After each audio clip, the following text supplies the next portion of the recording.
الخوت شي واحد لا ريسيت شحال وانتم كطلبوني عليها. اليوم غنطيبوا كسكسو بالحوت، نوريكم الطريقه باش كنطيبوه. المهم كسكسو بالحوت كيطيب بهذا الحوت هذا سميتو الفرخ. دابا نطيبوا الفرخ بوحديتو وعاد نطيبوا كسكسو بوحديتو. غنحتاجوا اول حاجه الفرخ وغادي نشرملوه. غنديروا له مطيشه عاديه وطوماط كونسونطري، غنديروا له الربيع والثومه والكمون والتحميره والملحه، نخلطوا هادشي وغنديروه يطيب. ها هو درنا له الماء وغنخليوه يطيب واحد نص ساعه ولا 25 دقيقه.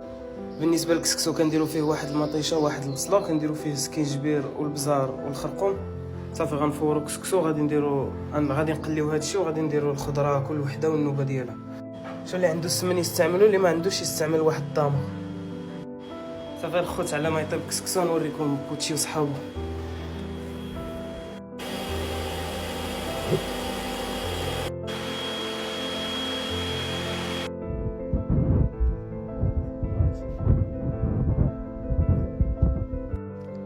الخوت كايا مرات بوتشي كترضع واحد جوج كليبات، شفتهم حتى واحد ما خرج كيشبه البوتشي. كايا شاد الشي هذا.